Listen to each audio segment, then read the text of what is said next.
अपने चिर परिचित अंदाज में दिखाई दिए।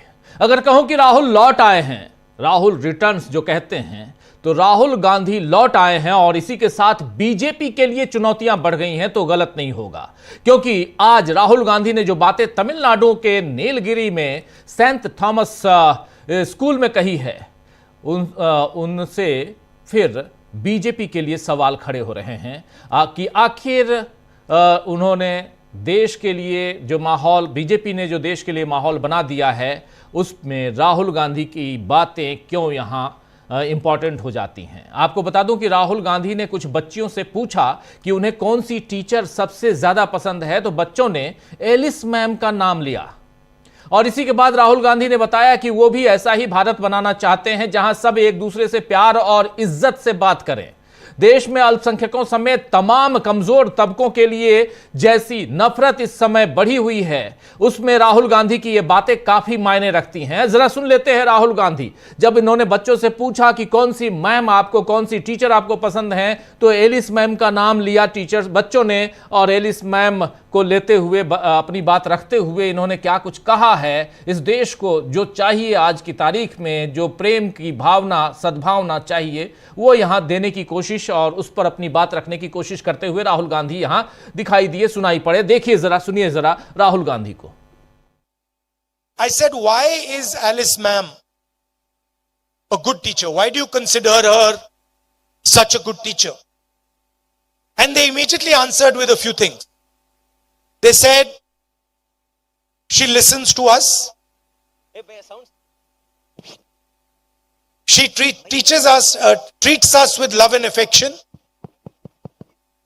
She's kind to us. And she makes us have fun while we study. Now,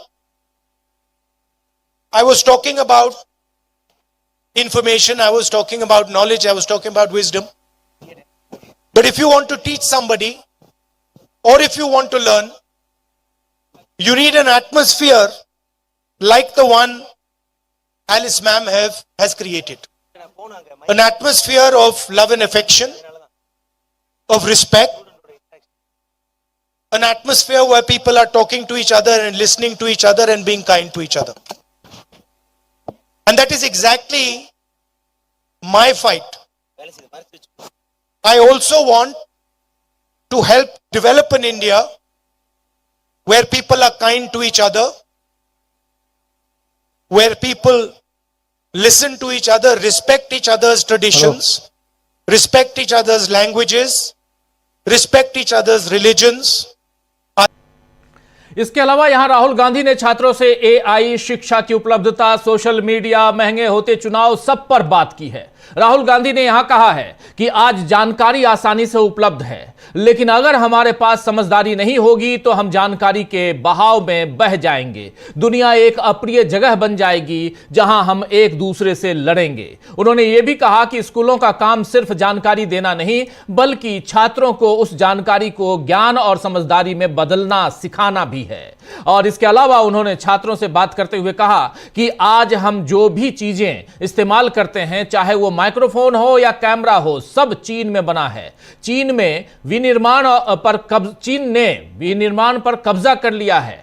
हमें अपनी सोच बदलनी होगी और यह सुनिश्चित करना होगा कि ये चीजें भारत में बने। ये सारी बातें यहां राहुल गांधी ने कही। आपको बता दूं कि नए साल पर यह पहला मौका है जब लोगों के बीच राहुल गांधी हैं। इस स्कूल से उनका खास लगाव है और इसलिए है इस स्कूल से खास लगाव, जहां नीलगिरी में गए थे, जहां राहुल गांधी तमिलनाडु में, इसलिए है क्योंकि 2022 में जब भारत जोड़ो यात्रा की शुरुआत उन्होंने तमिलनाडु से की थी, तो यहां उन्होंने एक रात गुजारी थी और इसी स्कूल में, अब उसी स्कूल में, उसी के स्वर्ण जयंती समारोह में राहुल गांधी यहां पहुंचे थे। वैसे चुनावी साल में राहुल गांधी का दौरा खास मायने रखता है, क्योंकि बीजेपी तो तमिलनाडु में अब भी लड़खड़ा रही है, वहीं स्टालिन की डीएमके के साथ कांग्रेस का गठबंधन बीजेपी को चुनौती दे रहा है। और इसके साथ आज राहुल गांधी ने थलपति विजय की फिल्म जननायगन, जी हां, जो हिंदी में जननायक कह सकते हैं, लेकिन तमिल में यह फिल्म जननायगन है और नायगन का मतलब ही नायक होता है, लेकिन ये जनता का नायक, तो फिल्म जननायगन पर लगी रोक को लेकर भी मोदी सरकार को घेरा है राहुल गांधी ने। दरअसल ये फिल्म जो है ये थलपति विजय की फिल्म और ये आखिरी फिल्म कही जा रही है। आगे इस पे हम चर्चा करेंगे, लेकिन पहले देखते हैं राहुल गांधी ने जो ट्वीट किया है उसको देखिए। इस ट्वीट में राहुल गांधी कह रहे हैं कि सूचना एवं प्रसारण मंत्रालय द्वारा जननायकन को रोकने का प्रयास तमिल संस्कृति पर हमला है। मोदी, आप तमिल जनता की आवाज को दबाने में कभी सफल नहीं होंगे। ये बात यहां कह रहे हैं राहुल गांधी कि मोदी, श्री मोदी, मिस्टर मोदी, आप तमिल जनता की आवाज को दबाने में कभी सफल नहीं होंगे। आपको बता दूं कि विजय ने हाल ही में तमिलगा वेत्री कजगम यानी टीवी के नाम की पार्टी बनाकर राजनीति में कदम रखा है। टीवी के पार्टी जिसका फुल फॉर्म है तमिलगा वेत्री कजगम। इस पार्टी को बनाकर राजनीति में इस हीरो ने, विजय ने अपना कदम रखा है और जननायकन को विजय के पॉलिटिक्स में आने से पहले उनकी आखिरी फिल्म के तौर पर प्रचारित किया जा रहा है। यह फिल्म दरअसल 9 जनवरी को रिलीज होने वाली थी। आज तारीख है 13, आज से 4 दिन पहले 9 जनवरी को रिलीज होने वाली थी, लेकिन मद्रास हाई कोर्ट ने इस पर रोक लगाई है और अब मामला सुप्रीम कोर्ट में है, जिस पर राहुल गांधी ने मोदी को घेरा है। इसके लिए टीम विजय ने राहुल गांधी को धन्यवाद भी दिया है। तो चुनाव से पहले तमिलनाडु में राजनीतिक उथल-पुथल शुरू हो चुकी है। वहीं पश्चिम बंगाल में ममता बनर्जी ने आज फिर SIR यानी स्पेशल इंटेंसिव रिवीजन पर मोर्चा खोल दिया।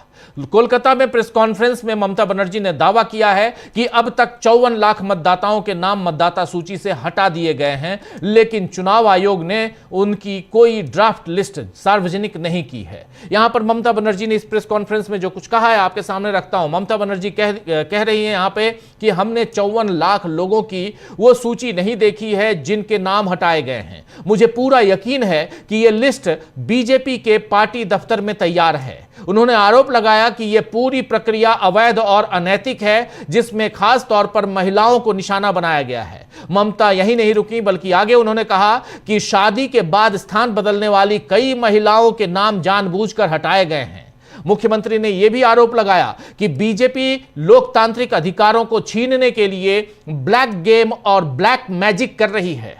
उन्होंने कहा है कि यही तरीका महाराष्ट्र और बिहार में अपनाया गया और बंगाल में भी वही साजिश रची जा रही है। ममता ने दावा किया कि भले ही DEO और AERO नामों को क्लियर कर दें जिनके नाम काटे गए हैं, लेकिन आखिरी समय में माइक्रो ऑब्जर्वर नाम काट देते हैं। ये बात यहां ममता बनर्जी कह रही थी आज प्रेस कॉन्फ्रेंस में। तो बात अब वोट चोरी से बढ़कर ब्लैक गेम और ब्लैक मैजिक तक पहुंच गई है, जिसके संकेत मिल रहे हैं कि आगे घमासान और बढ़ सकता है। इधर एक नया घमासान चीन की कम्युनिस्ट पार्टी और बीजेपी के बीच हुई बैठक को लेकर भी छिड़ा है। दोस्तों, कांग्रेस ने प्रेस कॉन्फ्रेंस कर कुछ गंभीर सवाल उठाए हैं। क्या सवाल उठाए हैं पहले वो देख लीजिए, कांग्रेस की इस प्रेस कॉन्फ्रेंस को सुनिए। लेकिन उसके अलावा आपको बता दूं कि चीन की कम्युनिस्ट पार्टी के मेंबर आए और बीजेपी दफ्तर में उनका खूब जोरदार स्वागत हुआ है। लाल आंखें दिखाने वाले प्रधानमंत्री जिस पार्टी से बिलोंग करते हैं, उस पार्टी का नाम भारतीय जनता पार्टी है और उसी के मुख्यालय में दिल्ली में चीन के कम्युनिस्ट पार्टी के साथियों का वो स्वागत कर रहे थे, यानी बीजेपी स्वागत कर रही थी। सुनिए यहां कांग्रेस पार्टी की इस प्रेस कॉन्फ्रेंस को। अब ये मीटिंग हुई साहब, मीटिंग में हम ये जानना चाहते हैं, क्योंकि आप तो सत्ताधारी दल हो, आपसे मीटिंग हुई, आपके मुख्यालय पे मीटिंग हुई, तो हमें यह बताइए कि जो चीन ने हमारे हितों पर कुठाराघात किया है, क्या उस पर चर्चा हुई? गलवान से लेकर लद्दाख से लेकर और अब जो नया कल जो दावा किया है उससे शख्सगाम घाटी कश्मीर, कल ही बैठक हुई और अभी दावा भी हो गया कि शख्सगाम घाटी जो है कश्मीर की वो चीन की है। क्या आपने इस पे चर्चा की? बंद कमरे में ही सही, लाल आंख दिखाई, यह जानना तो देश का हक है। आप शख्सगाम की बात करते हैं, अरुणाचल और लद्दाख में हम क्या क्या गंवा चुके हैं, ये हम कई बार चर्चा कर चुके हैं। हमारे कई नेता यहां आकर आपसे इस बारे में बात कर चुके हैं, आप लोग कई बार कवर कर चुके हो। लगातार हम चीन के आगे सब कुछ गंवाए चले जा रहे हैं। और फिर ये बैठक भी होती है, बैठक को क्लोज डोर होती है, बैठक उनके मुख्यालय पर होती है, उनका स्वागत होता है, गर्मजोशी से होती है, सब कुछ कीजिए। उस बैठक के कुछ घंटों में शख्सगाम घाटी तक पे क्लेम दावा चीन ने कर दिया, इसका भी जवाब दीजिए, इसका भी खुलासा कीजिए। ऑपरेशन सिंदूर में क्या हुआ? फौज के बहुत आला अधिकारी तो सुन रहे थे आप यहां पर कांग्रेस और कांग्रेस के प्रवक्ता यहां पवन खेड़ा अपनी बात रखते हुए, और चीन के जो साथी आए और नरेंद्र मोदी की पार्टी में वहां गर्मजोशी से उनका स्वागत हुआ। इस पर कांग्रेस पार्टी सवाल पूछते हुए, जवाब मांगते हुए, अब मोदी जी को पतंग उड़ाने से फुर्सत मिले तो वो इन सारी बातों के जवाब देंगे। खैर, सियासी उठापटक के बीच यहां आज सुप्रीम कोर्ट में अहम खबर आई, सुप्रीम कोर्ट से अहम खबर आई है दरअसल, जहां अदालत ने लोक सेवकों के खिलाफ भ्रष्टाचार के मामलों की जांच शुरू करने से पहले अनुमति लेने से संबंधित भ्रष्टाचार रोधी कानून की 2018 की धारा की संवैधानिक वैधता पर बटा हुआ फैसला सुनाया है। बहुत कम होता है कि दो जजों की बेंच है और दोनों जज अलग अलग फैसला सुनाएं। आज वही हुआ, इसलिए इस खबर को यहां आपके सामने रखना जरूरी है।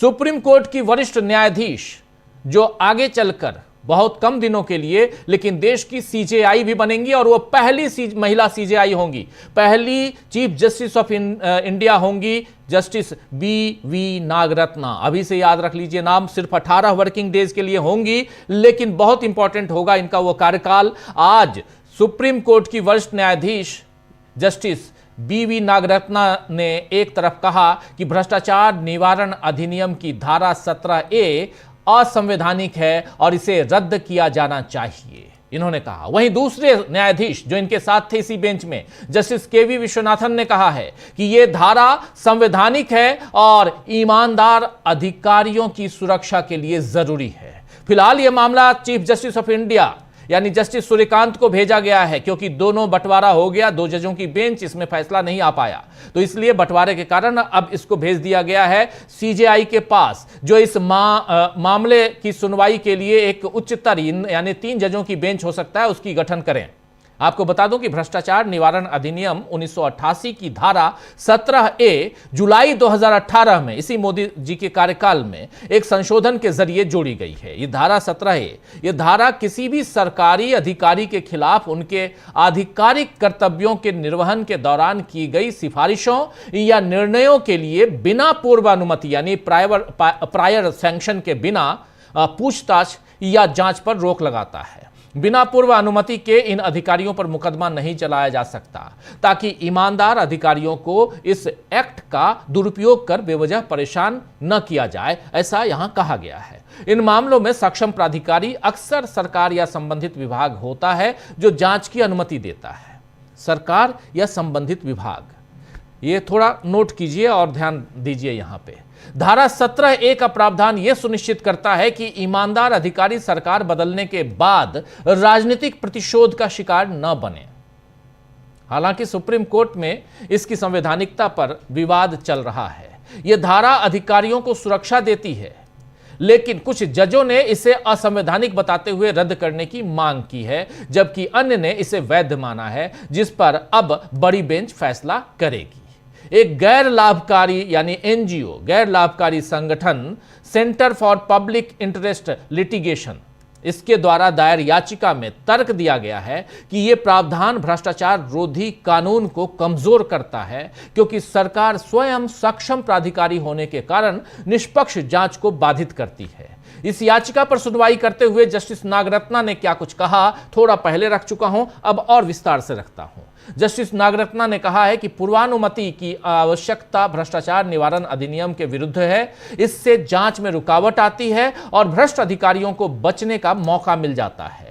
यहीं जस्टिस नागरत्ना ने यह भी कहा कि धारा 17A असंवैधानिक है और इसे रद्द किया जाना चाहिए। जांच शुरू करने से पहले किसी तरह की पूर्व अनुमति लेने की जरूरत नहीं है। पूर्व मंजूरी की शर्त अधिनियम के उद्देश्य के खिलाफ है। इससे जांच में रुकावट आ सकती है और ईमानदार अधिकारियों के बजाय भ्रष्ट लोक सेवकों को संरक्षण मिलता है। वहीं जो दूसरे जज थे इसी बेंच में, न्यायमूर्ति विश्वनाथन, उन्होंने कहा है कि धारा 17A संवैधानिक रूप से वैध है। बशर्ते मंजूरी देने का फैसला लोकपाल या राज्य का लोकायुक्त करे। इस प्रावधान से ईमानदार अधिकारियों की रक्षा होगी और भ्रष्ट लोगों के लिए सजा सुनिश्चित होगी। इससे प्रशासनिक व्यवस्था में देश की सेवा के लिए सर्वश्रेष्ठ प्रतिभावान व्यक्तियों को आकर्षित करने में मदद मिलेगी। एनजीओ की तरफ से, ये जो एनजीओ जिसने ये केस याचिका दायर की है, उस एनजीओ की तरफ से अधिवक्ता, वरिष्ठ अधिवक्ता या वरिष्ठ वकील कह सकते हैं, प्रशांत भूषण ने दलील दी है कि यह प्रावधान भ्रष्टाचार विरोधी कानून को कमजोर करता है, क्योंकि सरकार से अक्सर मंजूरी नहीं मिलती, जबकि वही इस कानून के तहत सक्षम प्राधिकारी है। केंद्र सरकार की तरफ से सॉलिसिटर जनरल तुषार मेहता ने अदालत में पक्ष रखा। तो कुल मिलाकर यहां पर जो बातें हैं आपके सामने हैं। और कल मुख्य चुनाव आयुक्त और चुनाव आयुक्तों को मिली छूट पर सुप्रीम कोर्ट ने याचिका स्वीकार की और आज अधिकारियों पर मामले पर सुनवाई हुई है। एक दो चीजें, ये भ्रष्टाचार वाला मामला, और कल आपने देख लिया कि कल एक याचिका दायर की गई थी जिसमें यह कहा गया था कि आखिर election commissioner, chief election commissioner of India और इलेक्शन कमिश्नर, इन दोनों अगर रिटायर होने के बाद भी इम्यूनिटी में क्यों रहेंगे, इनको संरक्षण क्यों मिलेगा, इनके ऊपर किसी भी ढंग का केस क्यों नहीं हो सकता है। और इसके लिए जो प्रावधान बनाया गया था, जो 2022 में आया था, 29 दिसंबर 2022 को जो कानून बना, उस संशोधन के बाद उस कानून पर भी अब सवालिया निशान है और जिसके लिए याचिका दायर की गई है सुप्रीम कोर्ट में। और उस याचिका को पे सवाल पूछते हुए जवाब मांगा गया है सुप्रीम कोर्ट की तरफ से, सरकार से और चुनाव आयोग की तरफ से। तो दो मामला भ्रष्टाचार से संबंधित। अदालत के फैसलों पर देश की प्रशासनिक व्यवस्था का भविष्य भी तय होगा। तो आइए दोस्तों, 3-4 महत्वपूर्ण बातें हैं और आज चर्चा करेंगे कि क्या राहुल गांधी के पुराने अंदाज में आते ही देश में चल रहा सियासी घमासान तेज होगा, और क्या बीजेपी अपने बनाए कानूनों और संशोधनों को सही साबित कर पाएगी। एक बड़ा सवाल यहां पे है। और राहुल गांधी जब आज भाषण दे रहे थे वहां, तो उन्होंने एक और अहम बातें कही हैं, कुछ और अहम बातें कही हैं उन्होंने वहां पे, जरा सुन लीजिए। एक एआई से संबंधित, शिक्षा से संबंधित, पहले उनकी बात हिंदी में रख चुका हूं, उनकी जुबानी इंग्लिश में सुनिए। My question to you is, AI and robotics are changing the future of work. So what changes you would like to say about India's educational system? Well, you need to change more than just the education system. Okay, you need to change the way we think about production. We need to change the focus that we have, I believe, and focus much more on production and on manufacturing. Okay, we've done pretty well in the IT space.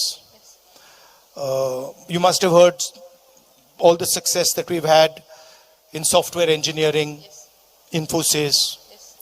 But this industry is now going to run into trouble. The reason it's going to run into trouble is, as you mentioned, AI, right? And so we have to certainly ensure that we do not lose out in the services sector where we're doing decent, but we have to now start building a manufacturing sector. What has happened today is that the Chinese have dominated manufacturing. Pretty much anything that we use, this microphone, that camera, these things are all made in China. And we want them to be made in India. To do that, we have to change the mindset. We have to respect the people who do work with their hands. We have to respect our artisans. We have to respect our small and medium businesses. We have to respect people who work in the fields. And so that's a cultural change. Yeah. Thank you, sir. तो सुन रहे थे आप एक चीन से बहुत बड़ी चुनौती यहाँ है भारत को, और मैन्युफैक्चरिंग को यहाँ बढ़ाना होगा। एआई की बात, रिस्पेक्ट की बात, ये तमाम बातें यहाँ इस स्कूल में राहुल गांधी रखते हुए, अपनी बात बताते हुए, यहाँ जब इनसे सवाल पूछा गया, आज के दौर में जो बच्चे और जो युवा जो सवाल कर रहे हैं, उसमें सबसे बड़ा सवाल एआई और उससे होने वाले देश में परिवर्तन, दुनिया में परिवर्तन पर सवाल पूछे जा रहे हैं। राहुल गांधी इस पर एक वीडियो पहले बना चुके हैं, और इसके साथ साथ राहुल गांधी ने एक और वीडियो बनाया था जिसमें उन्होंने कहा था कि अगली लड़ाई ड्रोन से होगी, ये मिसाइल और ये सब जितनी लड़ाइयाँ होती हैं वो सब खत्म हो जाएंगी और बहुत सस्ती होगी। ड्रोन से ड्रोन बनाना आसान होगा, सस्ता होगा, और हम देख रहे हैं कि अब लड़ाई उसी की हो रही है। लेकिन तीसरी बात यहाँ एक और भी आई है, जो साउंड वेव से लड़ाई की बात, उसका जिक्र, और वो अमेरिका ऑलरेडी करके दिखाया है, जिसका जिक्र बार बार आ रहा है। वेनेजुएला के मामले में वहाँ नरसंहार करके अब अमेरिका आ चुका है, और 1 मिनट में 300 से ज़्यादा गोलियां साउंड वेव से दागी गईं, और ये भी खबर अब पुख्ता खबर है जो अब ऑलरेडी पूरी दुनिया के सामने है। तो किस ढंग से पूरी दुनिया बदल रही है उसका जिक्र यहां कर रहे थे राहुल गांधी, और उसमें भारत को क्या करना चाहिए, भारत आज कहां खड़ा है और कहां भारत को जाना होगा, ये सारी बातें यहां राहुल गांधी ने इस स्कूल में कही हैं। बहुत महत्वपूर्ण। लेकिन इन सब के बीच आपने देख लिया एसआईआर पर उधर ममता बनर्जी अपनी बात रख रही थी, लेकिन एसआईआर पर इधर सुप्रीम कोर्ट में आज सुनवाई हुई, और अब चूंकि जो याचिकाकर्ताओं की दलीलें पूरी हो चुकी हैं और चुनाव आयोग अपनी दलील पेश कर रहा है, चुनाव आयोग की तरफ से राकेश द्विवेदी ने अपनी बात रखी, और आज फिर से पूछा गया, आज जब दलील रख रहे थे राकेश द्विवेदी तो उनसे सीजेआई ने पूछा, चूंकि सीजेआई जस्टिस सूर्यकांत की बेंच है ये, और उन्होंने कहा कि उनसे कहा गया, राकेश द्विवेदी ने कहा कि 1 से 1.5 घंटा और लगेगा, तो अगली सुनवाई में मैं अपनी बात पूरी कर लूंगा, इसके बाद फैसला सुरक्षित हो जाएगा। यानी अगली सुनवाई में फैसला सुरक्षित होगा, या उसी दिन फैसला सुनाया, उस दिन हालांकि सुनाना संभव नहीं है, फैसला लिखा जाना, सुनाना, इसमें टाइम लगेगा, इंतजार होगा। लेकिन एसआईआर और उसकी प्रक्रिया लगातार जारी है, जिस पर हम लोग कई बार चिंता व्यक्त कर चुके हैं। बिहार से ये मामला अभी तक आगे बढ़ चुका है, और 6 महीने से ज़्यादा का वक्त गुजरने जा रहा है। ऐसे में एसआईआर को लेकर क्या फैसला होता है, इस पर निगाहें टिकी हुई हैं। भ्रष्टाचार का मामला यहाँ सामने है सुप्रीम कोर्ट से ही, जिसके बारे में आपके सामने रख चुका हूँ। 2 जजों की बेंच, जस्टिस नागरत्ना और जस्टिस विश्वनाथन, दोनों बटे हुए नजर आए। अब 3 जजों की बेंच के पास ये मामला जाएगा, शायद ऐसा माना जाए। लेकिन इन सब के बीच चीन और भाजपा के बीच आखिर क्या गठजोड़ है, क्या गठजोड़ है, जोड़ नहीं जोड़ है कहें, जोड़ लगाना तो हम सोचते थे कि नरेंद्र मोदी लगाएंगे, लाल लाल आंखें दिखाएंगे, लेकिन यहां जोड़ लगा रहे हैं, यानी गठबंधन कर रहे हैं। आखिर इस गठबंधन के पीछे की राजनीति क्या है? चलिए 4-5 मामले बहुत इंपॉर्टेंट, इस पर चर्चा की शुरुआत करते हैं। हमारे साथ कुछ वरिष्ठ साथी जुड़े हुए हैं। देखिए 4 वरिष्ठ साथी हमारे साथ हैं। शकील अख्तर जी हैं, प्रशांत टंडन जी हैं हमारे साथ, अंशु जी हमारे साथ में हैं, और अमलेंदु उपाध्याय जी हैं। आप सबका स्वागत इस्तकबाल है। स्वागत इस्तकबाल अब तमाम दोस्तों, साथी, शुभचिंतक आप सबका, जो अब तक जुड़ चुके हैं उनका भी, जो जुड़ने वाले हैं उनका भी। लंबा हो गया मेरा आज प्रवचन थोड़ा, लेकिन बहुत सारी खबरें थी और ज़रूरत रहती है कि सारी खबरों को पहुंचाया जाए। प्रशांत जी, आपके पास सबसे पहले आना चाहता हूं, और राहुल गांधी की बात से ही शुरुआत करते हैं। राहुल रिटर्न्स, लेकिन नरेंद्र मोदी को घेरने की कोई कसर उन्होंने छोड़ी नहीं। फिल्म से लेकर, जननायकन फिल्म से लेकर, और एआई और तमाम मसलों पे उन्होंने अपनी बात रखी है।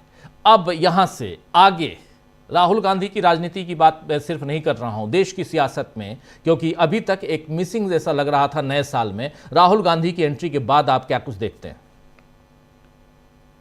जी देखिए राजीव जी, आज मेनू बड़ा लंबा चौड़ा है जी। राहुल गांधी है, चीन है, ईरान है, क्योंकि ट्रंप ने 25% टैरिफ और लगा दिया, यानी अब कुल टैरिफ भारत के ऊपर 75% लगेगा, क्योंकि ईरान से ट्रेड का मामला है।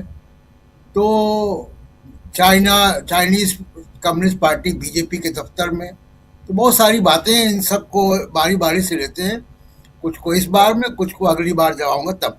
जी, शुरुआत करते हैं राहुल गांधी से। देखिए बहुत इंपॉर्टेंट संदेश है, और 2 वर्गों को खासकर संदेश है। एक उनका एग्जाम्पल याद कीजिए, उन्होंने कहा कि एक टीचर है एलिस, और वो कितने प्यार से सद्भावना के साथ बच्चों को पढ़ाती हैं और बच्चों की पसंदीदा है, फेवरेट है। तो एलिस कौन है, नाम से समझ में आ रहा है कि वो ईसाई हैं। और अभी 25 दिसंबर को ईसाई धर्म के लोगों के ऊपर बीजेपी शासित प्रदेशों में सुनियोजित हमले हुए, एक के बाद एक हमले हुए, और उस दिन हमले हुए जिस दिन उनका सबसे बड़ा त्योहार होता है। पूरी दुनिया में एक संदेश गया भारत के बारे में, और अब राहुल गांधी एक दूसरा संदेश दे रहे हैं कि पूरा भारत वैसा नहीं है जैसा कि बीजेपी शासित प्रदेशों में हुआ। जी। भारत का दूसरा पक्ष भी है और वो बड़ा सशक्त है, और वो दुनिया को राहुल गांधी ने संदेश दिया कि भारत में एक पॉलिटिकल सिस्टम ऐसा है जिसकी सरकारें हैं, जो रूलिंग पार्टी रह चुका है, वो इससे अलग राय रखता है। वो पॉलिटिक्स ऑफ हेट में नहीं है और नफरत की राजनीति में नहीं है।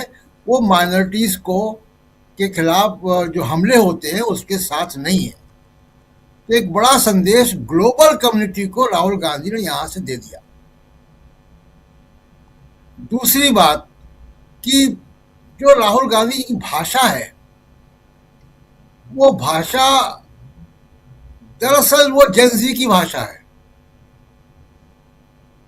जेनजी जो वैल्यूज लेकर आ रहा है, जो नया युवा जो वैल्यूज लेकर आ रहा है, वो नफरत में नहीं है। आज से 10 साल 15 साल पहले का युवा आ गया था, तब सोशल मीडिया नया नया था और सोशल मीडिया ने नफरत पहुंचाई थी।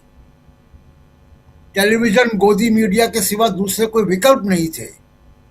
अब डिजिटल मीडिया भी है, सोशल मीडिया बदल चुका है, और एक नया नैरेटिव लेके जेनजी आ रहा है।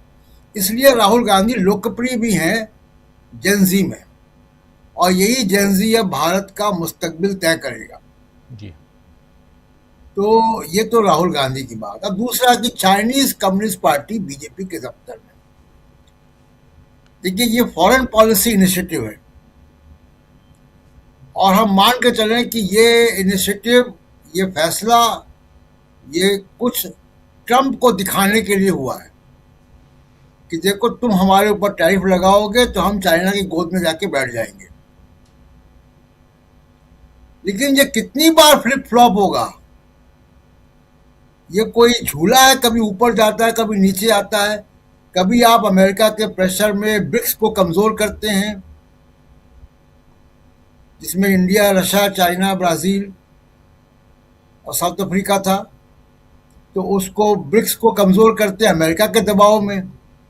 उसके बाद जब अमेरिका आपके ऊपर टैरिफ लगाता है तो फिर आप नई धुरी तलाशते हैं। फॉरेन पॉलिसी इस तरीके से नहीं होती है कि आज यहाँ तो कल वहाँ। ये कोई दल बदल का खेल नहीं है कि ईडी का जब पहुँचाया और पार्टी चेंज करवा ली। जी। ये गंभीर विषय होते हैं। तो चीन, पहली बात की विदेश नीति का एकमात्र उद्देश्य होता है राष्ट्रहित। यहाँ पे कौन सा राष्ट्रहित है? अभी पवन खेड़ा जी ने तमाम बातें बता दी। चाइना अभी भी हमारी जमीन पर बैठा है, हम वहां पे पेट्रोलिंग नहीं कर पा रहे हैं जहां पे करते थे। उसके अलावा अभी रिसेंट की बात है राजीव जी कि एक भारतीय मूल की महिला को इसलिए डिटेन कर लिया शंघाई एयरपोर्ट पे क्योंकि उसके पासपोर्ट में अरुणाचल प्रदेश लिखा था उनकी पैदाइश। तो चाइना जब चाहता है अरुणाचल प्रदेश के गांव के नाम बदल देता है, चाइना बॉर्डर में घुस आता है। और इन सब के बावजूद चाइना के साथ $100 बिलियन का ट्रेड है जो कि एक तरफा है। हम चाइना से इंपोर्ट करते हैं, चाइना को एक्सपोर्ट बड़ा कम है हमारा, एक तरफा ट्रेड है। तो ये मोदी जी को समझाना पड़ेगा देश को कि इसमें कौन सा राष्ट्रहित वो देख रहे हैं। और अगर ये अमेरिका को सबक सिखाने के लिए है तो आज ही अमेरिका ने दूसरा सबक दे दिया आपको कि उसने अभी तक तो 50% टैरिफ में भारत सबसे ज्यादा अमेरिकी टैरिफ वाला देश था। आज उन्होंने घोषणा कर दी कि 25% और टैरिफ उसके लिए होगा जो ईरान के साथ ट्रेड करता है। अब हमने ईरान से तेल लेना कम बंद कर दिया लगभग, लेकिन अभी भी हमारा 14,000 करोड़ का ट्रेड ईरान के साथ है, जिसमें 10,000 तो हम एक्सपोर्ट करते हैं, जिसमें सबसे बड़ा जो कंपोनेंट है वो भारत का बासमती राइस है। जी। ईरान के एक्सपोर्ट की वजह से भारत की तमाम सारी दिल्ली के आसपास की, हरियाणा की जो राइस मिल है वो चल पाती हैं, क्योंकि यूरोप ने बासमती लेना बंद कर दिया है, हमसे कम कर दिया है, क्योंकि वो पेस्टिसाइड के नए पैमाने उन्होंने तय कर दिए। तो एक ईरान और सेंट्रल एशिया, दो जगह हमारा बासमती जाता है। अब ईरान में 25% टैरिफ और बढ़ गया ईरान से ट्रेड करने में। ये सब बातें की आवाज डमरू से नहीं आएगी जो मोदी जी बजा रहे हैं। ये गंभीर विषय है।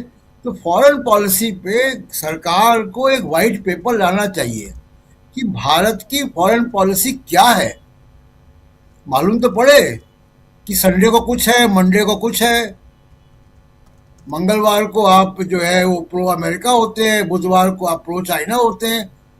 ये इवन ऑड नहीं चलता विदेश नीति में, लेकिन जो दिखाई दे रहा है वो इवन ऑड दिखाई दे रहा है। और ये बड़ा फैसला है चाइना की कम्युनिस्ट पार्टी को रूलिंग पार्टी के दफ्तर में बुलाना और उनको सम्मानित करना। पूरी दुनिया की निगाहें इस पे गई, और ये उस दिन हो रहा है जब पहले दूसरा दिन है भारत में अमेरिकी राजदूत जो है वो आ चुके हैं, सर्जियो गौर। तो तमाम मुद्दों पर मोदी सरकार की जो नीति है वो बहुत ढुलमुल दिखाई देती है। उसका कोई नेशनल इंटरेस्ट क्या है वो तलाशना पड़ेगा। जी राजीव जी, बिल्कुल बिल्कुल आप सही कह रहे हैं, नेशनल इंटरेस्ट यहाँ तलाशना तो पड़ेगा ही। लेकिन राहुल गांधी की आज की एंट्री ये क्या कुछ कहती है, जरा शकील जी। राजीव जी, अभी आप कह रहे थे कि नई नई खोजें हो रही हैं, विज्ञान है, ड्रोन की बात, एआई की बात, इन सबसे हमारा क्या वास्ता? एक स्टूडेंट ने सवाल पूछा, एआई आई, हमारे यहां तो बच्चा पैदा होते ही कहता है आई। आई माँ को कहते हैं मराठी में। तो मोदी जी ज्ञान देते हैं कि आप एआई की बात करते रहो, हमारा बच्चा तो पैदा होते ही, माँ के गर्भ से निकलते ही आई बोलता है। राजीव जी, राहुल इनकी सोच से बहुत आगे के आदमी हैं। ये अलग बात है कि अभी देश की जनता, देश के लोग उनको उस तरह नहीं समझ रहे। तमिलनाडु के जिस स्कूल का आपने दिखाया, वहां राहुल बच्चों के साथ बात कर रहे हैं, संवाद कर रहे हैं। और मोदी जी स्टूडेंट से हमेशा बात करते रहते हैं, लेकिन वो बात नहीं करते, वो ज्ञान देते हैं। राहुल उसको बड़े आसान तरीके से सोच के बता रहे हैं एआई के सवाल का जवाब। पढ़ा लिखा आदमी सोचता है, रुकता है। और मोदी जी वो परीक्षा पे चर्चा करते हैं और बच्चों से कहते हैं कि पहले पहला पूरा प्रश्न पत्र पढ़ लेना। अरे ये तो क्लास टीचर जब से पेपर शुरू होते हैं तब से बताना शुरू कर देते हैं। मदर और फादर दोनों बताते हैं कि बेटा और बेटी पहले पेपर पूरा। मोदी जी के कठिन प्रश्न हल करना, टीचर ने लिखा था, बोला था उस टाइम जब मोदी जी ने बोला था पिछले साल कठिन प्रश्न हल करने पे, उन्होंने कहा था ये सही तरीका नहीं है। बच्चों को दी है उन्होंने, पहले आसान प्रश्न हल करना चाहिए ताकि उनका टाइम बचे, उसमें दिमाग लगा सके। तो ये जो है जमीन आसमान का फर्क है। लेकिन अभी फिलहाल हमारे यहाँ लोग इसको समझने को तैयार नहीं है। राहुल ने वहां एक टीचर के नाम के आधार पे, एलिस के नाम के आधार पे कहा कि किस तरह एक दूसरे के प्रति संवेदनशील होना चाहिए, एक दूसरे की भाषा के प्रति आदर भाव रखना चाहिए। ये सब बातें राहुल ही कर सकते हैं और देश को इस समय इसकी सबसे ज्यादा जरूरत है। लेकिन मोदी जी का जिक्र आएगा, तुलना होगी, और वो खुद ही करते हैं, बीजेपी वाले ही करते हैं, खुद मोदी जी करते हैं हर जगह राहुल से तुलना। तो जहां मोदी जी जो है इन सब विषयों के बारे में क्या बता सकते हैं, कितना बता सकते हैं, ड्रोन के बारे में, एआई के बारे में, साइंस के बारे में, टेक्नोलॉजी के बारे में, और बच्चों को राहुल से बात करके लगता है कि हाँ हम किसी से बात कर रहे हैं, जैसे किसी अच्छे टीचर से बात कर रहे हैं, अपने पेरेंट्स से बात कर रहे हैं, अपने बड़े भाई से बात कर रहे हैं। तो ये तो एक बड़ा ही अलग इशू है जहां तुलना हो ही नहीं सकती मगर करना पड़ती है। दूसरा चीन वाला सवाल, बंद कमरे में क्या बात हुई? हमें लगता है अभी आज आया नहीं है, कल परसों में आ जाएगा कि ना कोई बात हुई थी, ना कोई हमारे दफ्तर में आया था। यही तो कहा था उन्होंने जी। गलवान घाटी में 20 भारतीय सैनिकों को शहीद किया गया था और हमारे प्रधानमंत्री ने कहा था ना ना कोई नहीं आया, ना कोई है यहां पे। सियाचिन में जो शख्सग्राम घाटी है वहां चीन ने दावा कर दिया उसी वक्त जब वो बीजेपी के दफ्तर में बैठ के उनसे बंद कमरे में बात कर रहे थे। और उस घाटी की जो रणनीतिक महत्व है वो क्या है? वो चार तरफ से घिरा हुआ है। एक तरफ चीन है वहां पे, एक तरफ पाकिस्तान है वहां पे, एक तरफ अफगानिस्तान है और एक तरफ हम हैं जिसका वो इलाका है। ये जम्मू कश्मीर का इलाका हुआ करता था, सियाचिन घाटी में आता है ये ग्लेशियर में। जब हम लोग सियाचिन जाते थे तब वहां के बारे में जानकारी प्राप्त करते थे। वहां तक ले जाया नहीं जाता, भारतीय सेना वहां नहीं ले जाती है, लेकिन उसके बारे में ब्रीफिंग करती थी। आज चीन कह रहा है कि वो हमारा है, आपका नहीं है। आज पवन खेड़ा ने ये सारी बातें कही। उन्होंने कहा एक दब्बू समर्पण, मोदी सरकार का, बीजेपी का दब्बू समर्पण, गिरगिट से उनकी तुलना करी है। तो ये जो है स्थिति को आप एक दूसरे नजर से अगर देखें कि अगर यही कम्युनिस्ट पार्टी का दल कांग्रेस के या किसी और पार्टी के दफ्तर में आया होता तो ये गोदी मीडिया क्या देता? राहुल को पूरी तरह देशद्रोही घोषित किया जा चुका होता जी। लेकिन कहीं कोई सवाल नहीं, कहीं कोई बात नहीं। ये जो है आप सत्तारूढ़ पार्टी है, आपको अगर किसी से बात करना है तो जो पवन खेड़ा ने सवाल उठाया, जायज सवाल उठाया, उन्होंने कहा क्या आपने इस बारे में बात करी कि अरुणाचल में और लद्दाख में जो हमारी जमीन पे कब्जा कर लिया है वो वापस कब कर रहे हो? नहीं जी। शायद जो कहते हैं वो लड़ियां होती हैं जो बिजली की, जिसके बारे में हर दिवाली से पहले क्या लगते हैं, उसके बारे में बात करी होगी कि लड़ियों की क्वालिटी अच्छी नहीं है, थोड़ी अच्छी लड़ियां पहुंचाओ आप इस बार दिवाली पे। इनका जो दोहरा रवैया है, जो दोहरा चरित्र है, दोहरी बातें हैं, ये अब धीरे धीरे उजागर हो रहे हैं। चाहे गोदी मीडिया कितना ही छुपा ले, गोदी मीडिया नहीं दिखा रहा। अगर गोदी मीडिया एक दिन के लिए भी स्वतंत्र और निष्पक्षता के साथ ये कवर कर ले तो बीजेपी का जितना भी ये कलई है ये सारी खुल जाएगी। लेकिन नहीं, वो नहीं दिखाएगा। लेकिन फिर भी ये जो है मैसेज जा रहा है कि आप अपने दफ्तर में बुला के उनसे बात कर रहे हैं और दूसरी तरफ जो उन्होंने कब्जा कर रखा है, जो उनका सामान आ रहा है, राहुल ने तमिलनाडु में यही तो कहा कि सारा सामान चीन से बन के आ रहा है, हम अपना मैन्युफैक्चरिंग करना चाहते हैं। वो कहाँ है? उसकी कोई बात नहीं है। तो स्थिति जो है बहुत खराब है। राहुल उनके कंट्राडिक्शंस को उभार रहे हैं, चीजें सामने आ रही हैं, मगर गति जो है अभी थोड़ी स्लो लग रही है और उसकी वजह, सबसे बड़ी वजह गोदी मीडिया है, बीजेपी नहीं है। बीजेपी तो अपना काम करेगी, मोदी जी अपना काम करेंगे, लेकिन गोदी मीडिया उसके ऊपर ढांकती चली जा रही है, छुपाती चली जा रही है। देखते हैं कब तक छुपाती है। जी राजीव जी। जी बिल्कुल बिल्कुल, आप सही कह रहे हैं कि आखिर कब तक छुपाती है, देखते हैं। अंशु जी, कैसे देखा जाए ओवरऑल राहुल गांधी की एंट्री, उधर चाइना का प्रतिनिधिमंडल, कम्युनिस्ट पार्टी का प्रतिनिधिमंडल यहाँ पहुँचना, और वो भी बीजेपी दफ्तर में। अगर यही बात कांग्रेस के साथ हो जाती, राहुल गांधी को बार बार बीजेपी घेरती है कि उनका चाइना के साथ कुछ और रिलेशन है, लेकिन इनका क्या रिलेशन है, कांग्रेस पार्टी तो यही पूछ रही थी। और ऐसे में और जबकि अभी चुनाव का वक्त है और चीन के साथ बहुत अच्छे संबंध नहीं है, हालांकि चीन के साथ बहुत अच्छे संबंध बनाने की कोशिश चल रही है और व्यापार और तमाम चीज़ों में अंदर खाने बहुत सारी डीलिंग हो चुकी है। कैसे देखा जाए इसको देश के लिहाज से? ठीक है राजीव जी, बीजेपी जो कुछ भी करती है वो जो है वो अपने मतलब से, अपने तरीके से और केवल अपने और अपने कहा जाए जो एक क्रॉनी कैपिटलिज्म के मित्रों के लिए वो सारा अपने सोच के रखती है। देश का हित जो होता है वो इनके लिए कभी सर्वोपरि नहीं होता है। आपने बिल्कुल सही कहा कि आज बीजेपी और यहाँ तक कि आरएसएस के भी कुछ नेताओं की ये चाइना की पॉलिटिकल पार्टी के साथ मुलाकात हुई, और अगर ऐसा कांग्रेस या किसी अन्य दल के नेता के साथ हुआ होता तो आप समझ सकते थे कि अभी तक कितना हंगामा मच जाता, सारे गोदी मीडिया चैनल में किस तरह की चर्चा हो रही होती। राहुल गांधी को लेकर तो अक्सर इस तरह की चर्चाएं की जाती है, उन्हें एजेंट और पता नहीं क्या क्या नाम दे दिया जाता है, लेकिन ये जो करें उसमें कोई बुराई किसी को नजर नहीं आती और उल्टा उसको दबाया और ढका जाता है, छिपाया जाता है।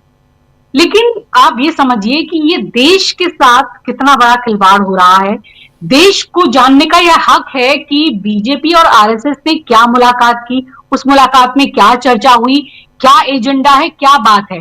क्योंकि ऐसे समय में जब ये मुलाकात हो रही है, जैसे कि बता ही दिया गया है कि उसके बाद जो चीनी विदेश जो प्रवक्ता हैं वो बोलते हैं कि शख्स गांव पर हमारा दावा है, वो कश्मीर के शख्स गांव पर अपना दावा ठोक देते हैं, जो कि भारत के नजरिए से बहुत ही महत्वपूर्ण है, भारत का भूभाग है, और उस पर वो अपना दावा ठोक देते हैं।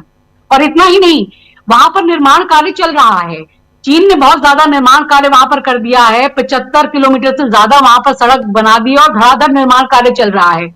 ये भारत को पूछना चाहिए था ना कि आप किस हैसियत से और किस तरह से यह निर्माण कार्य कर रहे हैं, हमारी भूमि में कहां आप घुसते चले आ रहे हैं। जब डोकलाम होता है उस समय भी हमारे प्रधानमंत्री जी इस तरह का बयान देते हैं कि कोई भूमि नहीं गई, 1 इंच भूमि नहीं गई, कुछ नहीं हुआ।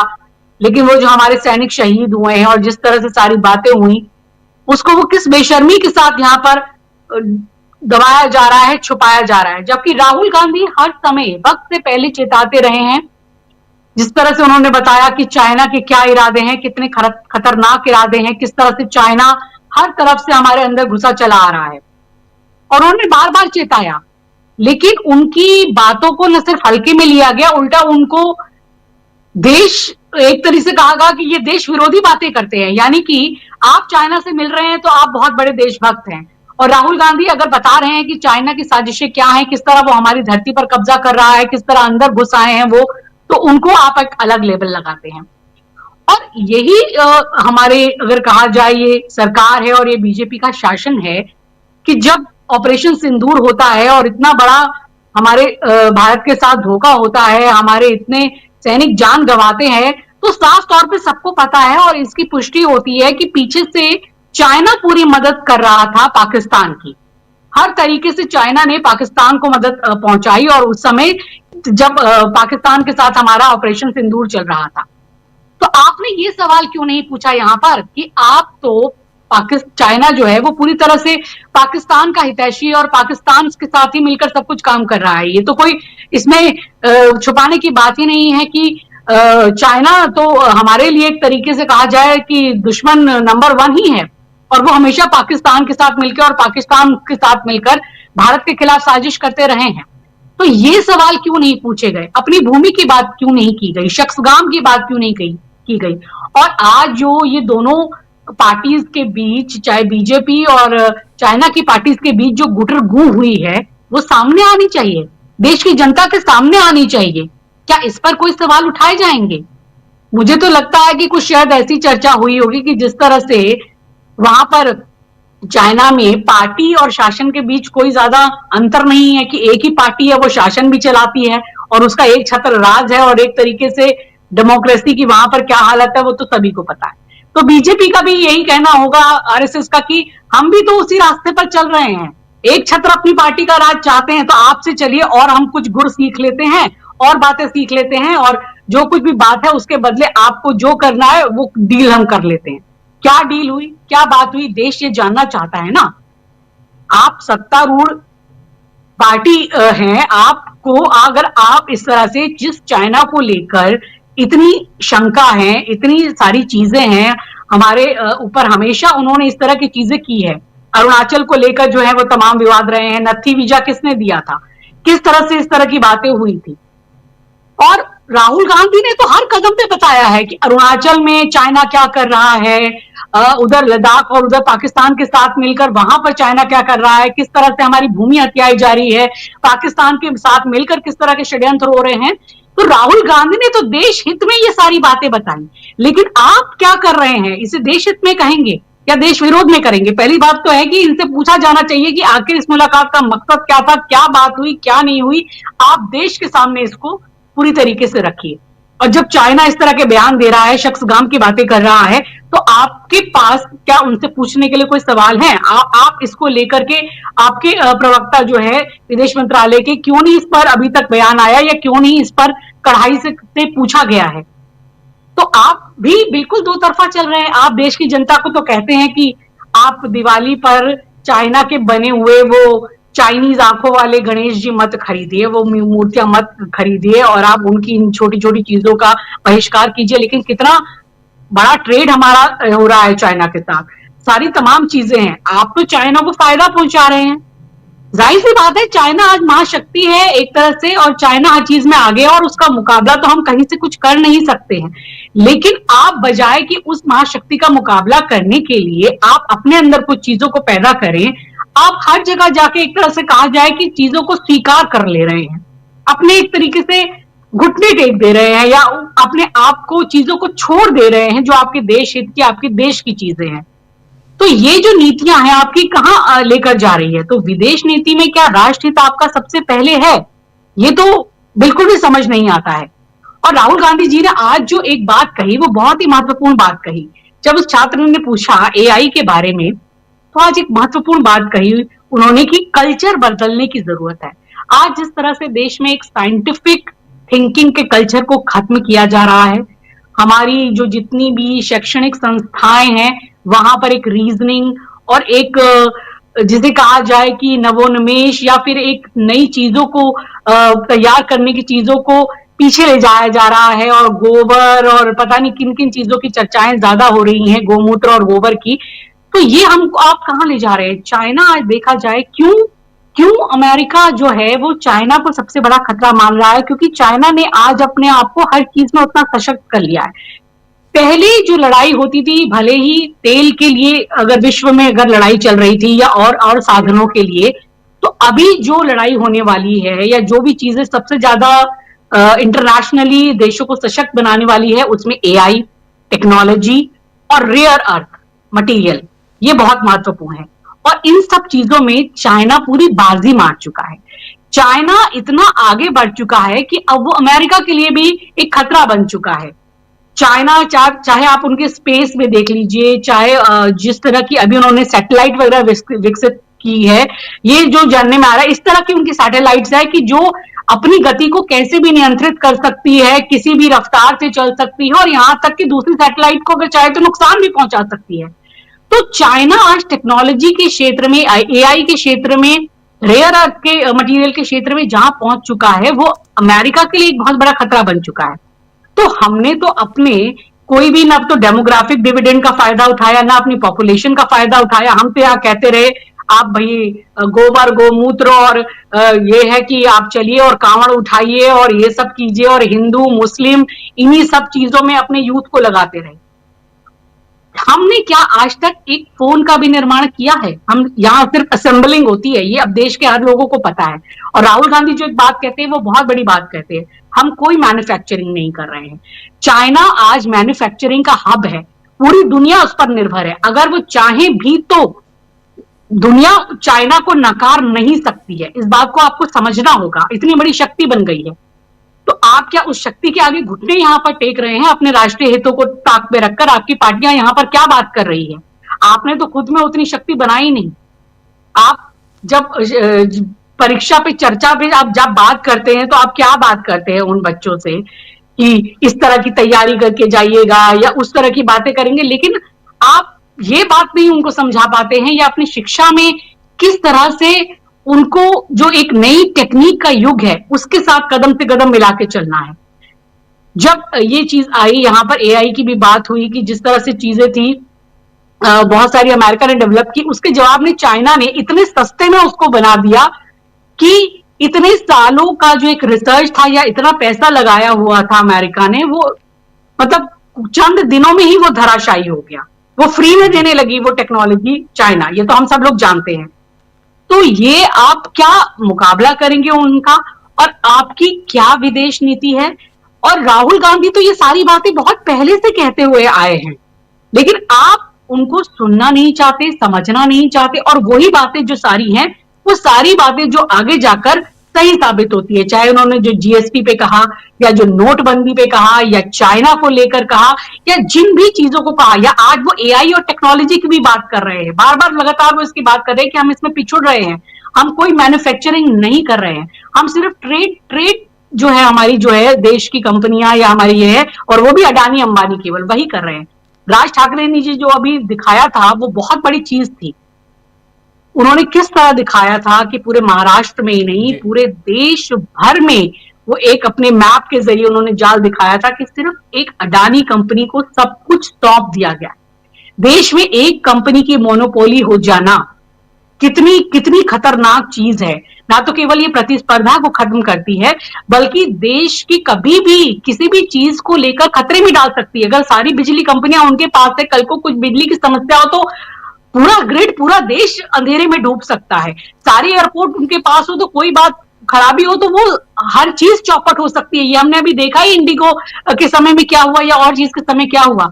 तो राज ठाकरे ने एक बहुत बड़ी चीज लोगों के सामने लाकर रख दी है, तो वहां म्यूनिसिपल ही चुनाव, लेकिन ये देश के लिए चिंता की सोचने की बात है कि आपने एक उद्योगपति को सब कुछ कैसे दे दिया।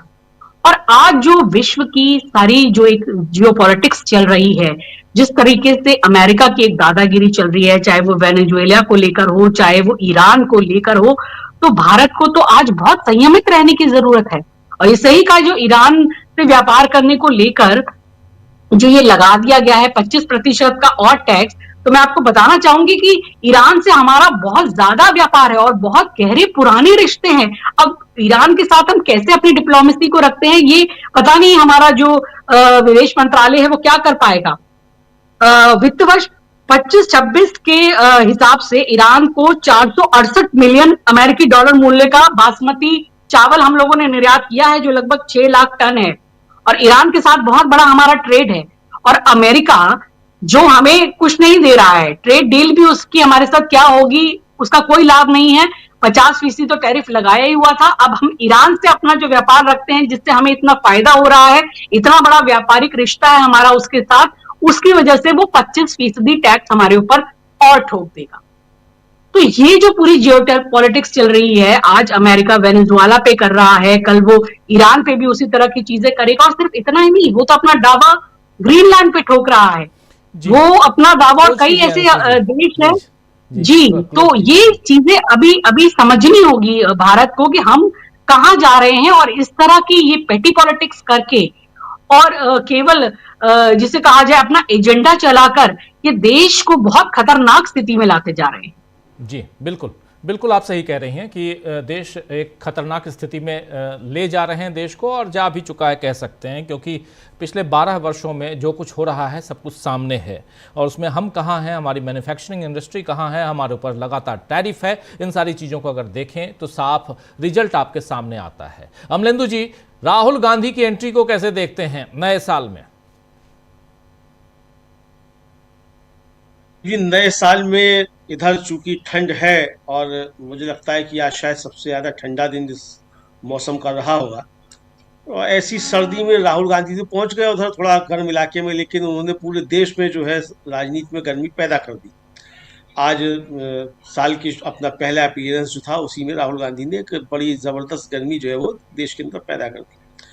अब राहुल गांधी, राजीव जी, आज भी जिन मुद्दों पे बात कर रहे हैं, तो वो जो उनको एक दायित्व मिला है शैडो प्राइम मिनिस्टर का, तो वो बाकायदा उसी तरीके से बिहेव करते हुए भी नजर आते हैं। राहुल गांधी जिन मसलों पर चर्चा कर रहे हैं वो मसले क्या हैं? वो मसले यही हैं कि देश किस तरीके से आगे बढ़ेगा और देश के सामने चुनौतियां क्या हैं। और उन चुनौतियों से देश निपटने के लिए क्या कर सकता है, और वो चुनौतियां कितनी गंभीर हैं, और हमारे पास क्या संसाधन है, और हमको क्या रास्ता इसके लिए आगे निकालना चाहिए। राहुल गांधी इन मसलों पर बात कर रहे हैं। हमारे प्रधानमंत्री जो है वो पतंग उड़ा रहे हैं। और मैं तो आज एक वीडियो सुन रहा था, प्रधानमंत्री बता रहे थे कि वो जो गेमिंग है उसमें गेमिंग में हनुमान जी का भी इस्तेमाल कर लिया जाए। तो हमारे जो मिथकीय चरित्र हैं, जो पौराणिक चरित्र हैं, या कहिए जो भी हमारे धार्मिक चरित्र हैं, वो अब गेम्स में आ जाएंगे। तो राजीव जी, अब प्रधानमंत्री इतना दिव्य ज्ञान दे रहे हैं कि हनुमान जी को भी अब गेमिंग में इस्तेमाल कर लिया जाए, तो हनुमान जी के साथ गेमिंग में क्या क्या किया जाएगा, अब किसी की भावना आहत नहीं होगी। ये प्रधानमंत्री जो है वो ज्ञान दे रहे हैं। लेकिन राहुल गांधी जो बात कर रहे हैं, वो राहुल गांधी बात कर रहे हैं कि आईटी सेक्टर के लिए जो आर्टिफिशियल इंटेलिजेंस है वो किस तरीके से एक बड़ा खतरा बन रहा है।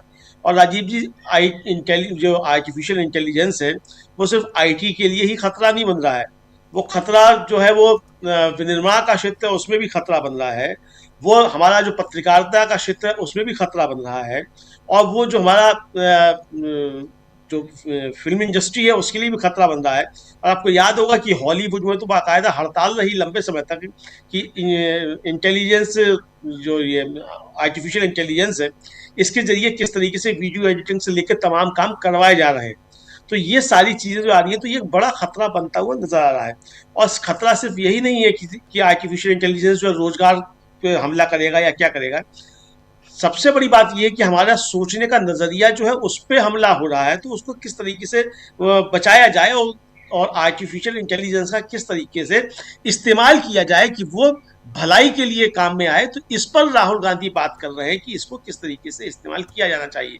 लेकिन हमारे प्रधानमंत्री तो आर्टिफिशियल इंटेलिजेंस बताते हैं कि यहाँ तो बहुत पहले से आर्टिफिशियल इंटेलिजेंस था, बताया शैली ने कि कहा उन्होंने बिल गेट्स के साथ बातचीत में कि हमारे यहाँ तो बच्चा पैदा होता है तो आई कहता है, तो यहाँ तो एआई है ही, पहले से ही आई है।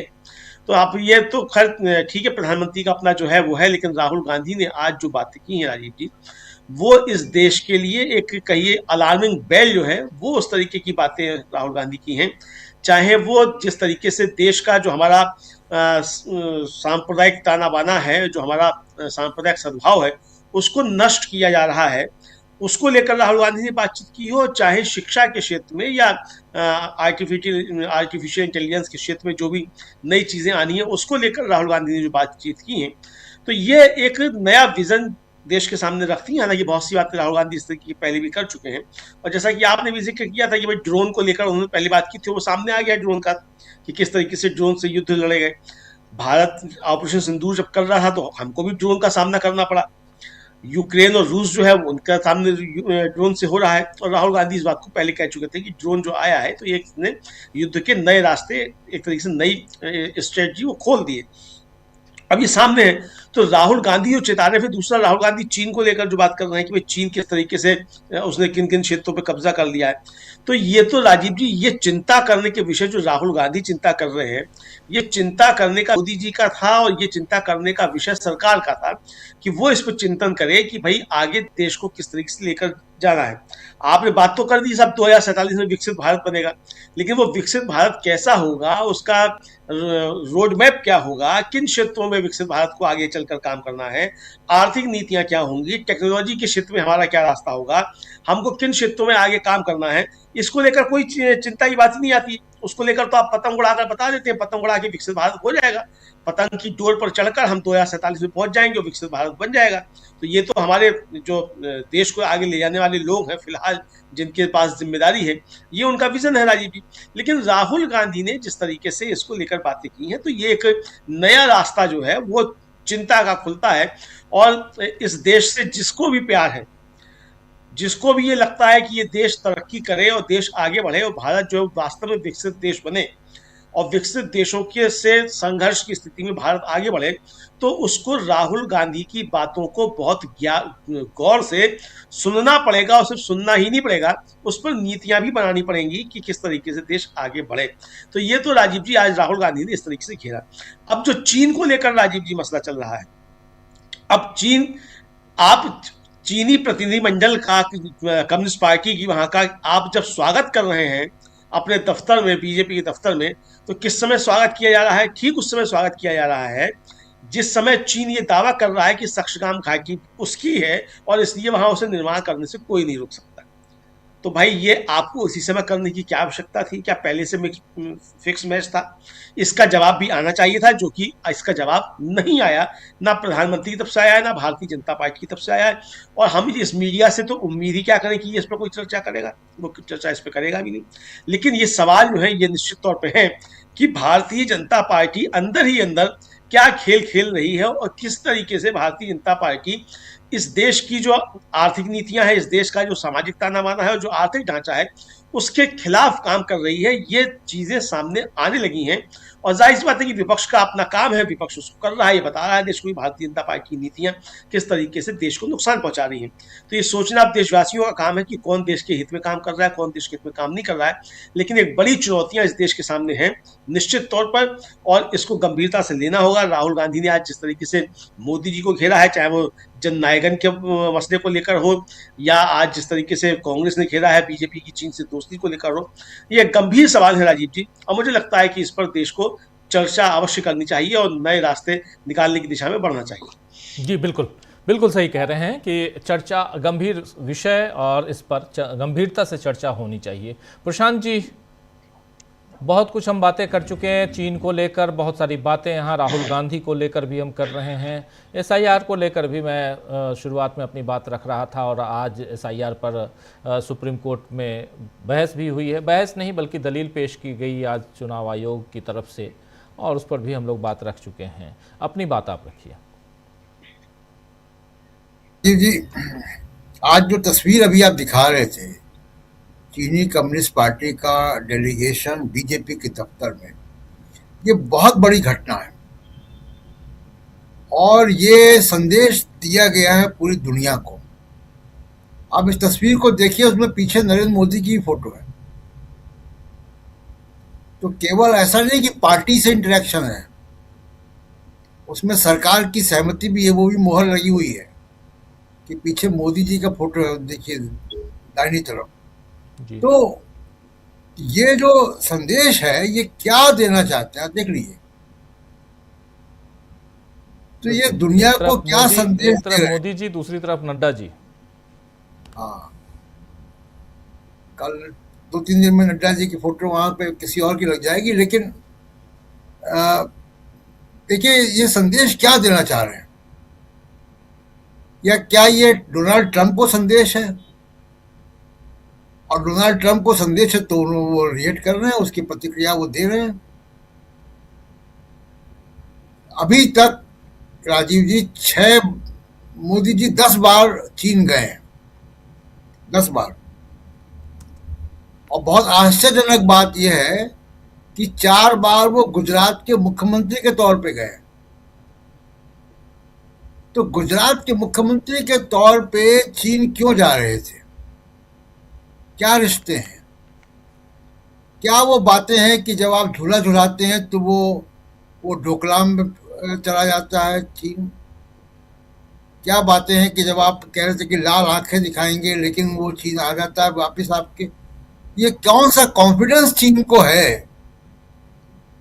कि वो सब कुछ कर पाता है जो वो चाहता है?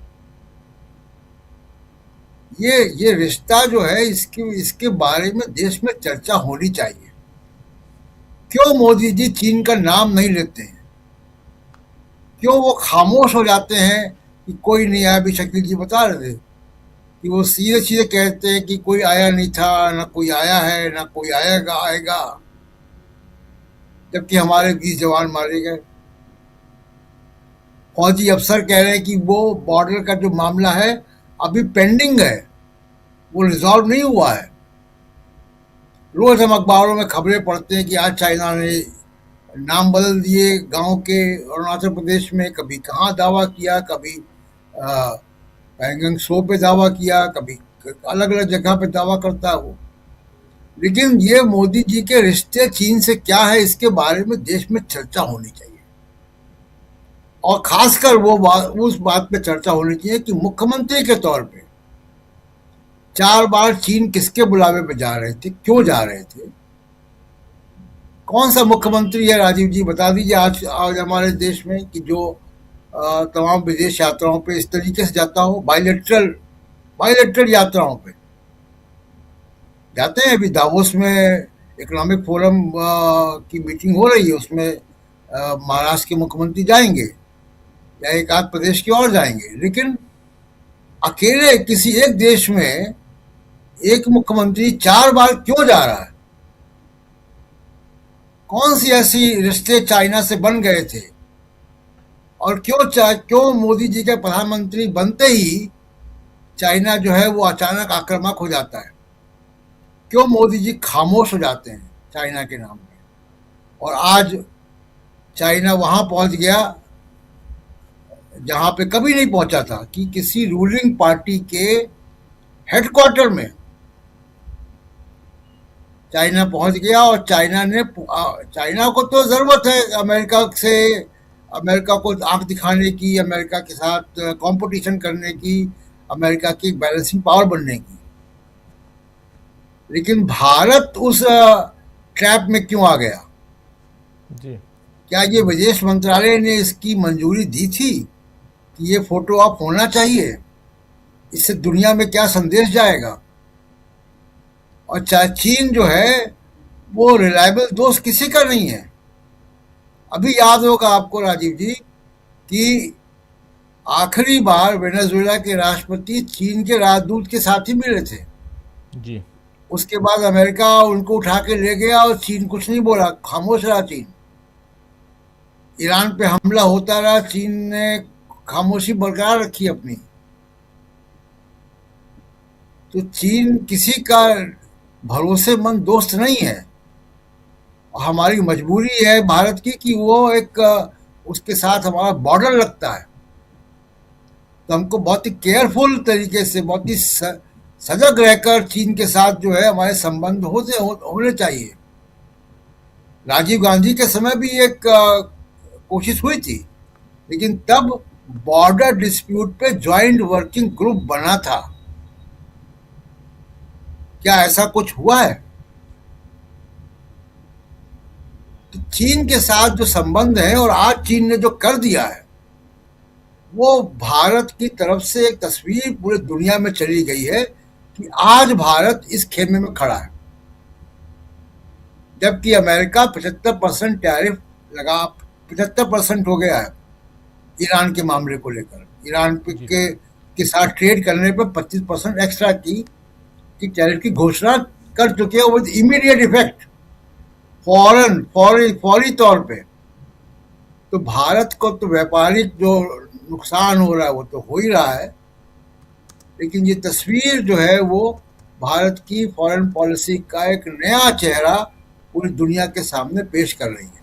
जी राजीव जी, बिल्कुल बिल्कुल सही आप कह रहे हैं। एक तस्वीर है और इस तस्वीर पे हम लोग चर्चा कर रहे हैं।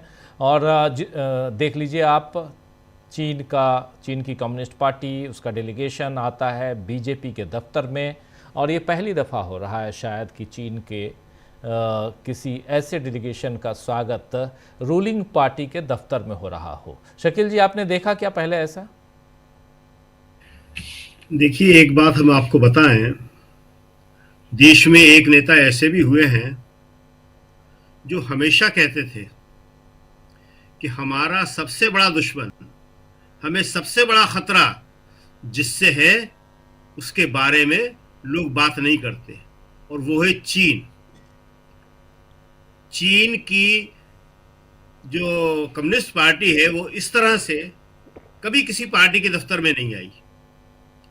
हाँ, यहाँ से जो विदेशी हमारे पार्टियों के प्रतिनिधिमंडल जाते हैं वो वहाँ चीन से मिलते रहते हैं, लेकिन चीन का इस तरह से कहीं कोई स्वागत हुआ हो ऐसा कभी कोई याद नहीं पड़ता, और इसीलिए मुलायम सिंह जी हमेशा याद दिलाते थे। लेकिन ये सरकार तो किसी की सुनती नहीं है। अभी बता रहे थे प्रशांत जी की मुख्यमंत्री के तौर पे मोदी जाते थे। किसी भी मुख्यमंत्री को जाने के लिए इजाजत लेना पड़ती है केंद्र सरकार से। कांग्रेस को इजाजत देती थी, आज तो कोई जा नहीं सकता। गैर भाजपा का मुख्यमंत्री अगर जाना चाहे तो उसे परमिशन नहीं मिलती है। तो मोदी जी जब वहां जाते